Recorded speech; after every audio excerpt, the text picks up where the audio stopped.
Welcome to Mimir Library, where timeless stories find their voice. This is Chapter 15 of Waves Between Us by Amir Honarmand. Enjoy. Alara woke to the sound of waves and Liam's steady breathing. The pre-dawn light painted her bedroom in shades of blue-gray, turning familiar objects into shadowy silhouettes. She didn't move immediately, letting her eyes adjust to the half-light while measuring the rhythm of Liam's breaths against her back. His arm draped heavily across her waist, his face buried in her hair. She memorized the weight of him, the warmth, the slight twitch of his fingers as he dreamed. Time felt viscous, stretching and contracting around them. When she finally slipped from beneath his arm, he didn't stir.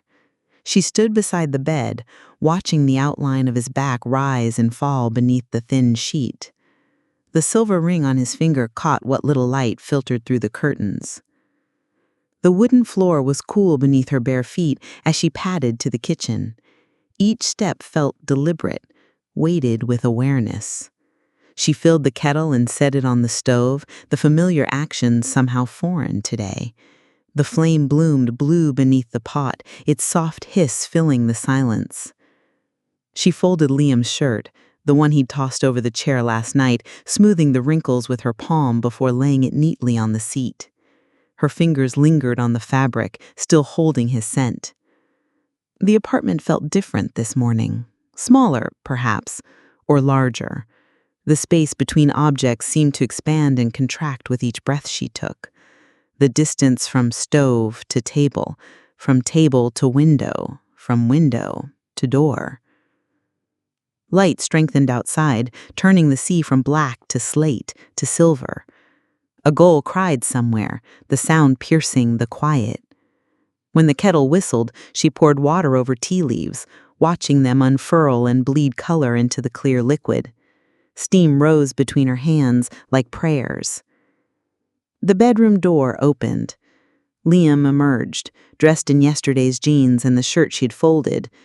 His hair was mussed from sleep, his eyes still heavy-lidded. He moved toward her with the quiet certainty that had drawn him to her from the beginning. "Morning," he said, voice rough with sleep. She handed him a cup of tea. Their fingers brushed in the exchange, a touch that carried more weight than words. The kitchen clock ticked steadily on the wall. Neither mentioned the time. They drank their tea by the window, watching the sun climb higher, turning the Mediterranean into hammered gold. A fisherman's boat cut through the glittering surface, leaving a white trail that quickly disappeared. "You have your passport?" she asked, finally breaking the silence. A faint smile touched his lips. "And your number memorized." He paused, looking down at his cup. Just in case. The just in case hung between them, acknowledging the possibility of dropped calls, lost phones, and the thousand small disruptions that could sever their fragile connection. When they finished their tea, he rinsed both cups in the sink. She watched his hands move beneath the water, steady and sure. The mundane task felt sacred somehow, a final domestic ritual. He retrieved his bag from beside the door where he'd left it the night before, packed and ready. She hadn't watched him pack. Some things were easier not to witness. Alara reached into her pocket and withdrew a folded piece of paper. She'd written it last night while he showered, the words coming easily once she'd started. Not a goodbye letter. She'd already said everything that needed to be told. This was something else. She held it, the edges sharp against her palm. She hadn't shown it to him yet, wasn't sure if she would. They moved toward the door together, the short distance stretching like a journey. Liam adjusted the strap of his bag on his shoulder, his camera case bumping against his hip. The silver ring caught the light again as he reached for the doorknob. Outside, the day waited. Beyond that, weeks and months of separation. Beyond that, uncertainty and possibility. Alara took a breath, feeling the weight of the folded paper in her hand. The apartment behind them held the echo of what had been. The world outside, held what might be.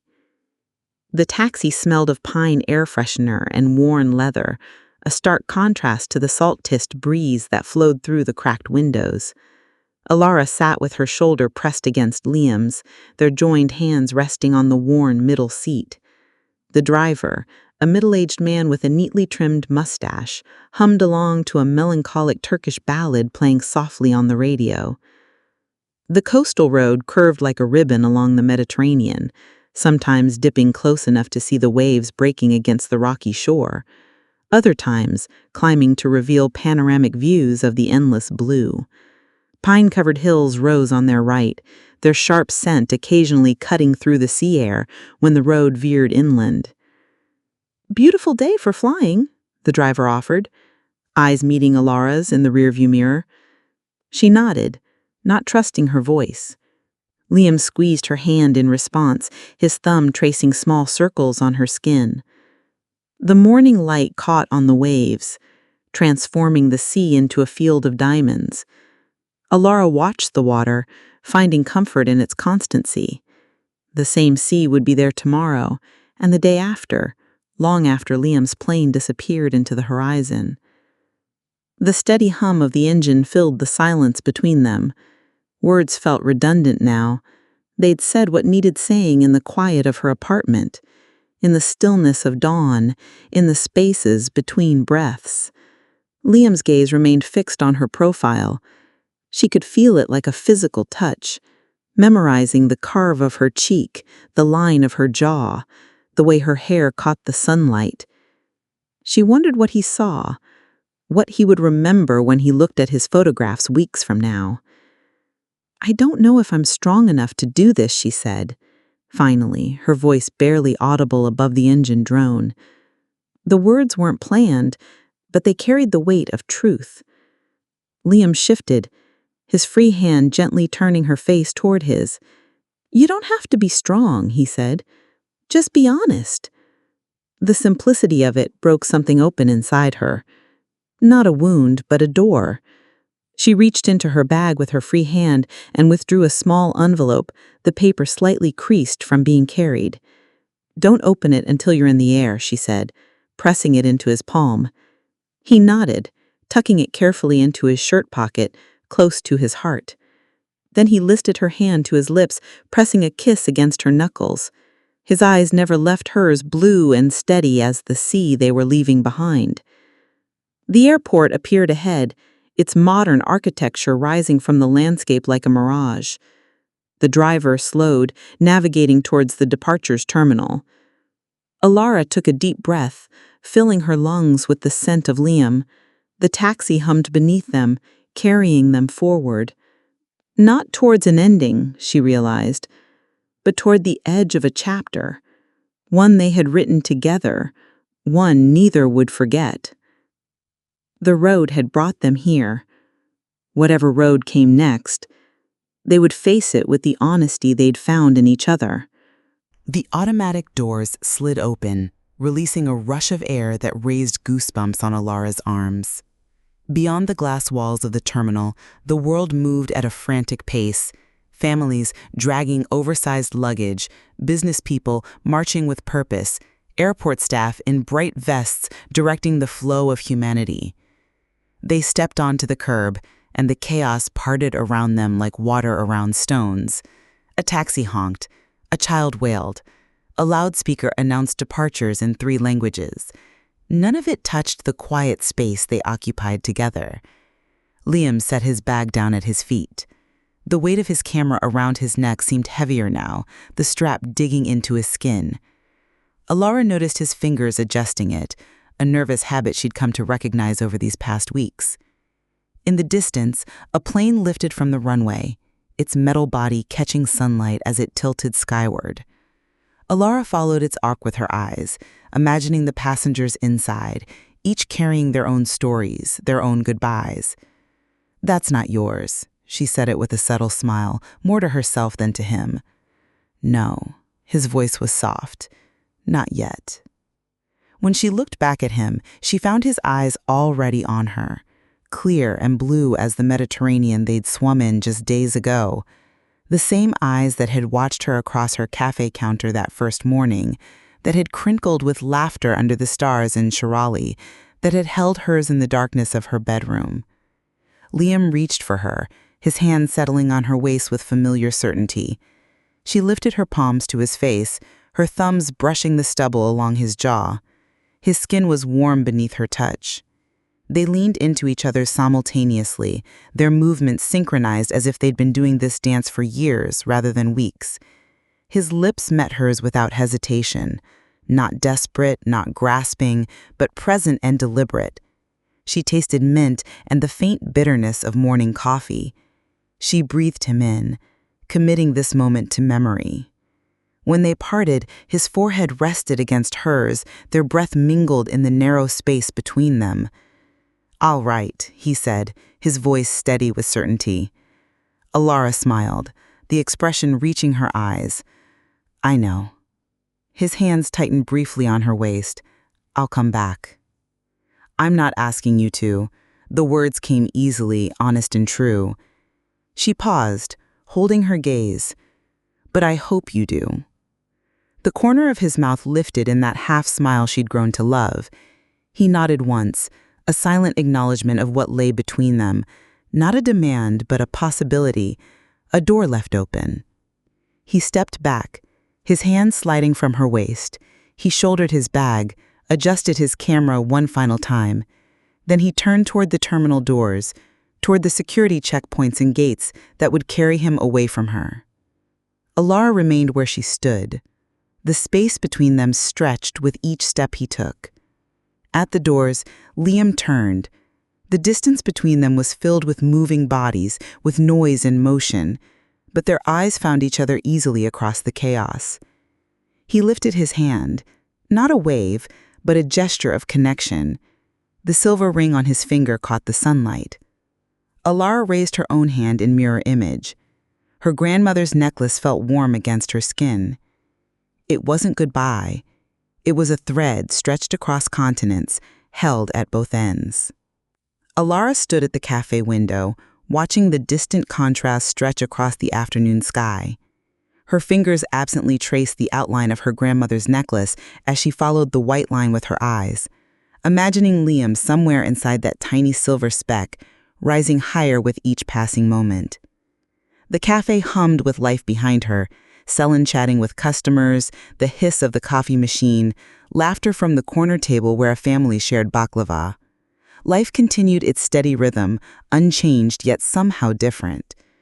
She turned back to the counter, where a stack of receipts awaited her attention. The mundane task of tallying numbers felt grounding after the emotional turbulence of the morning. She picked up her pen, focusing on the columns of figures, letting the familiar work settle her mind. Through the open windows, the Mediterranean breeze carried the scent of salt and jasmine. The same breeze that would now be carrying Liam away from her shores, higher with each passing minute. 30,000 feet above Türkiye, Liam settled back against the narrow airplane seat. The cabin hummed with white noise, the steady drone of engines, muffled conversations, the occasional ping of the call button. Outside his window, the world fell away beneath a blanket of clouds, transforming the landscape into an endless sea of white. His fingers reached for the envelope in his pocket. He had waited as promised until the plane leveled off and the seatbelt sign dimmed. The paper felt warm against his skin, as if it carried some essence of Alara within its fibers. He slid his thumb beneath the seal, opening it carefully. Inside was a single sheet of paper, folded once. As he unfolded it, he could almost smell the faint scent of hers, a hint of flower and lemon, and something uniquely her own. Alara's handwriting flowed across the page in slightly slanted letters, each word deliberate and clear. "You were never mine to keep, but you'll always be part of what made me whole. I hope you find the place that feels like staying, and if you don't, you'll always have a home here. A." Liam closed his eyes. His breath escaped in a long, slow exhale. The words resonated in his mind, echoing with truth and acceptance and something deeper than either. Back in Tatley mornings, Alara felt a sudden, inexplicable shift. as if something had aligned in the universe. She paused, pen hovering over paper, and smiled to herself. She imagined Liam reading her words, hoped they would offer what she intended, not a tether, but a lighthouse, not a demand, but a promise, not an ending, but a continuation. The afternoon sun streamed through the windows, casting long golden rectangles across the wooden floor. Mehdi appeared at her side, setting down a fresh cup of tea beside her work. He asked, "You okay?" His voice was gentle. Alara looked up, her smile genuine. "Yes," she said, surprising herself with how true it felt. She returned to her receipts, her movements sure and steady. Outside, the sea continued its eternal conversation with the shore, advancing and retreating, giving and taking, constant yet ever-changing. Like love, like life, like the heart's capacity to expand beyond what once seemed possible. Somewhere above the clouds, Liam folded the letter carefully and tucked it back into the envelope. He opened his eyes to the vast sky stretching before him, boundless and full of possibility. His hand moved to the silver ring on his finger, turning it once, twice. Then he reached for his camera. Golden hour transformed Tatley mornings into a haven of amber light and long shadows. The cafe buzzed with a comfortable hum of conversation, clinking glasses, and occasional bursts of laughter. Alara moved between tables with grace, her hands steady as she balanced a tray of chai glasses. "Fresh tea," she announced, setting delicate tulip-shaped glasses before an elderly couple who had been coming to her cafe every Wednesday for as long as she could remember. The woman's eyes crinkled with delight as she reached for her husband's hand across the table. 53 years, the old man said, catching Alara's curious glance at their intertwined fingers. "And she still makes my heart skip when she smiles." "You're a terrible liar, Kamal," his wife chided, though her eyes sparkled. "It's 54 years next month." Alara laughed, the sound light and genuine. "Then we'll have baklava on the house to celebrate." She turned away, letting the couple resume their private world of shared glances and familiar silences. The sea breeze lifted her hair as she crossed the deck, carrying the scent of salt and distant rain. 3 weeks had passed since she'd stood at the airport watching Liam disappear through the terminal doors. 3 weeks of mornings that began with checking her phone, of evenings spent writing messages that crossed time zones. "Did you see that guy at table 7, Celine whispered as Alara approached the counter. "He asked for sugar in his Turkish coffee. Sugar! I nearly died trying not to laugh." She mimicked exaggerated shock, her eyes comically wide. "Be nice," Alara scolded, though she couldn't suppress her smile. "Not everyone knows our ways." "That's what makes it fun," Celine replied with a theatrical wink before whisking away to take another order. The cafe settled into a momentary calmness. Alara leaned against the counter, surveying her domain with quiet satisfaction. Mehdi had fixed the wobbly table by the railing that morning. The new string lights he'd hung cast a soft glow across the deck. Everything as it should be, familiar yet somehow richer than before. She moved behind the counter and slid open the drawer beneath the register.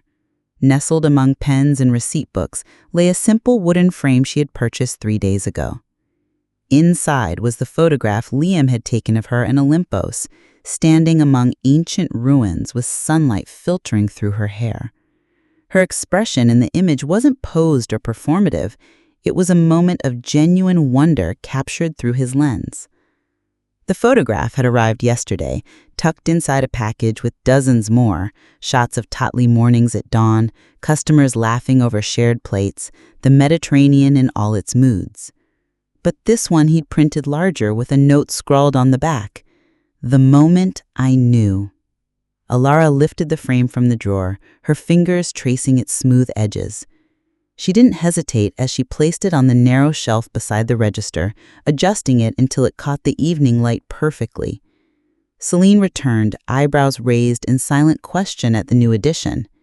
"It belongs here," Alara said simply, offering no further explanation. Outside, the sea stretched toward the horizon, meeting the sky in a blurred line of deepening blue. Waves rolled toward shore in endless rhythm, neither hurried nor delayed. Alara watched their steady approach through the open windows, feeling a similar cadence in her own heart. Patient, constant, unafraid. Love didn't have to stay to be real. The story ends here, but the library is always open. Subscribe for more free audiobooks.